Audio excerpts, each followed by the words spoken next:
नहीं, देखिए, investigating agencies को अपॉइंट एग्जीक्यूटिव करती है, यानी सेंट्रल गवर्नमेंट करती है, राइट? चाहे वो आईटी के हो, ईडी के हो, सीबीआई के हो। तो जब तक इनका इंडिपेंडेंटली अपॉइंटमेंट नहीं होगा, ये सस्पिशन, ये क्वेश्चंस बराबर अराइज होंगे कि ये सरकार के इशारे पर काम कर रहे हैं। ये मैं नहीं कह रहा हूं कि यूपीए के टाइम पे वैसे ही था, अभी भी ऐसे ही है। हमारी पुलिस फोर्स को देख लीजिए आप, एक एसआई के पोस्टिंग से लेकर डीजीपी तक हर पॉलिटिशियन का रिकमेंडेशन पे या तो उसकी कास्ट के ग्राउंड पे होता है, रिलीजन ग्राउंड पे होता है। तीसरी बात यह कि हमने संविधान में यह कहा है कि president of India will be guided by the aid and advice of the council of ministers. ये आर्टिकल है संविधान में। ये प्रपोज बिल ये कह रहा है कि प्रेसिडेंट प्राइम मिनिस्टर को हटा सकता है। कैसा, ये तो क्लैश हो रहा है ना उस आर्टिकल से। दूसरी बात यह है कि अब रियलिटी को एक्सेप्ट करिए, कोई प्रेसिडेंट प्राइम मिनिस्टर को रिजाइन करवा सकेगा? बताइए आप। अगर आप हिस्ट्री में देखेंगे तो पीवी नरसिम्हा राव को कोर्ट के ऑर्डर के ऊपर एक इन्वेस्टिगेशन सामने जाना पड़ा, मगर रिजाइन नहीं किए वो। अब यहां पर करना क्या है? गवर्नर, आप सेंट्रल गवर्नमेंट अपॉइंट करती है। गवर्नर अगर के राज में सिर्फ 4 या 5 मिनिस्टर्स को आप अरेस्ट कर लीजिए, सरकार गिर गई, सरकार बचेगी नहीं ना। तो इसको कौन कंट्रोल करेगा? यूनियन टेरिटरी में तो पूरा होम डिपार्टमेंट सेंट्रल गवर्नमेंट के पास रहता है। पूरा होम डिपार्टमेंट जो वो तो सेंट्रल गवर्नमेंट के पास रहता है, चाहे वो पुडुचेरी हो, दिल्ली हो, अब आप जेएनके ले लीजिए। तो फिर इंडिपेंडेंस कहां रहा? आप तो कंट्रोल करेंगे ना इनको। सर लेकिन जिस किसी तोते को आपको पकड़ना है या किसी पिंजरे में डालना है, तो ये खुद आपके कंट्रोल में रहेंगे, वो पिंजरे में पड़ जाएंगे।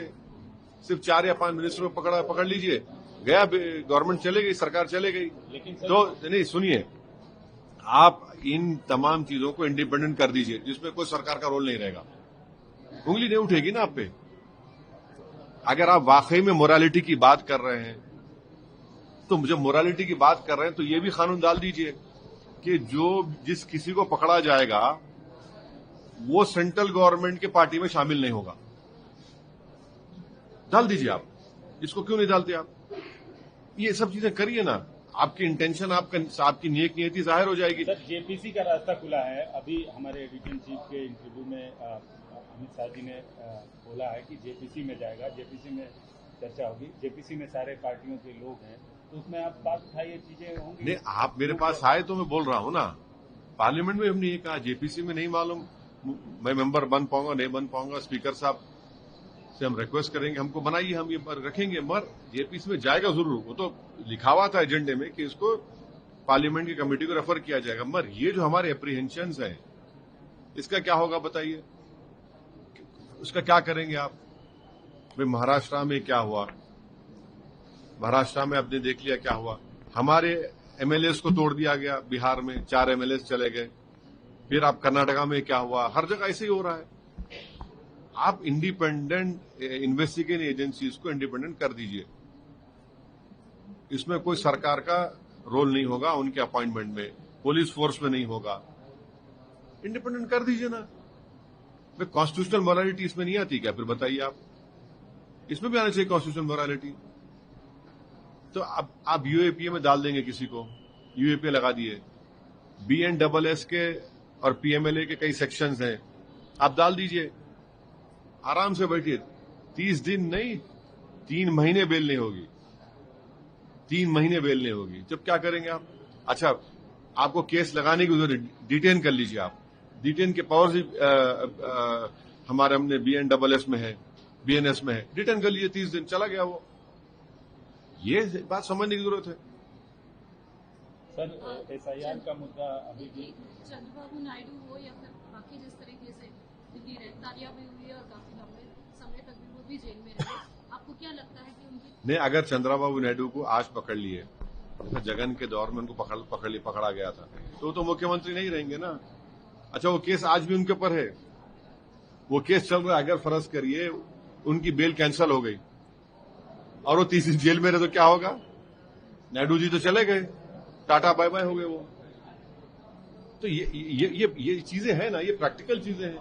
भाई आप ये बताइए कि कोई चीफ मिनिस्टर जनता को जवाब दे रहेगा या इन्वेस्टिगेशन एजेंसी जवाब दे रहेगा? मेरी जवाबदेही जनता से रहेगी। और ये theory of separation of powers का ग्रेव वायलेशन है।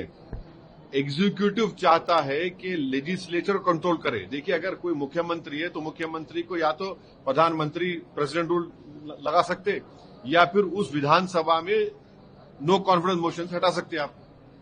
यहां तो एग्जीक्यूटिव एजेंसीज कर देंगे काम, नो कॉन्फिडेंस की भी जरूरत नहीं है, प्रेसिडेंशियल प्रोमलगेशन की भी जरूरत नहीं है। तो ये अनइलेक्टेड डिक्टेटरशिप हो जाएगी, फिर ये तो पोलिस स्टेट बन जाएगा। इसीलिए मैंने पहले ही कहा, आज भी कह रहा हूं, ये हमको याद दिलाता है 1933 में जब गेस्टापो बना था, पोलिस स्टेट हो जाएगा पूरा।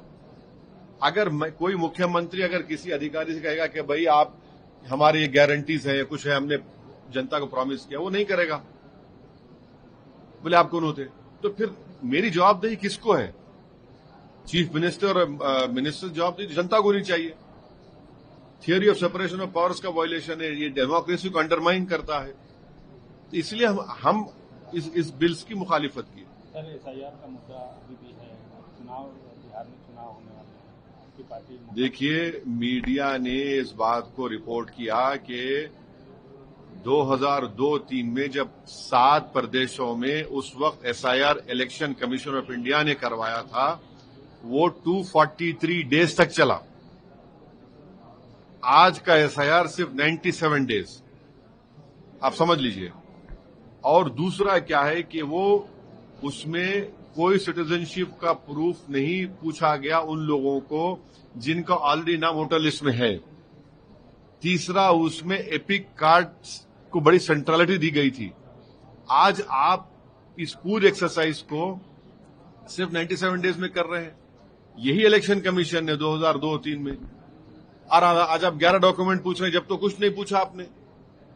कैसे होगा बताइए?